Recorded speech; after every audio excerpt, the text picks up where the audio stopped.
ಸುಮಾರು 7-8 ವರ್ಷದಿಂದ FDA SDA notification ಆಗಿಲ್ಲ.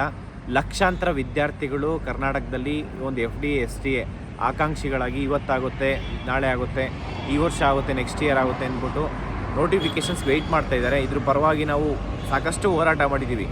FDA SDA ಕನಿಷ್ಠ ಅಂತಂದರೆ 5,000 ವೇಕೆನ್ಸಿ ಕರಿಬೇಕು ಅಂತ ಹೇಳ್ಬಿಟ್ಟು ಈ ಒಂದು ನಾಳೆ ಒಂದು CM ಸರ್ ಭೇಟಿ ಮಾಡಬೇಕಾದ್ರೆ ಒಂದು ಚರ್ಚೆ ಮಾಡಬೇಕಾದ್ರೆ ನಮ್ಮ ಬೇಡಿಕೆ ಏನಪ್ಪ ಅಂತಂದರೆ 5,000 FDA SDA ವೇಕೆನ್ಸಿ ಫಿಲ್ ಮಾಡಬೇಕು ಅಂತ ಹೇಳ್ಬಿಟ್ಟು ಮನವಿ ಮಾಡ್ಕೊತಿದ್ದೀವಿ.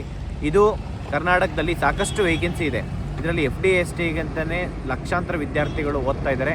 ಈ ಒಂದು ನೋಟಿಫಿಕೇಷನ್ಸ್ ಈ ಕೂಡಲೇ ಆಗಬೇಕು ಅಂತ ಹೇಳ್ಬಿಟ್ಟು ನಾಳೆ ಮನವಿ ಮಾಡ್ಕೊತೀನಿ. ಈ ಒಂದು ನಮ್ಮ ಬೇಡಿಕೆನ ಈಡೇರಿಸೋವರೆಗೂ ನಾವು ಯಾವುದೇ ಕಾರಣಕ್ಕೂ ಸುಮ್ಮನೆ ಇರಲ್ಲ. ಈ ಒಂದು ಹೋರಾಟ ಅಂತೂ ಮುಂದುವರಿಯುತ್ತೆ.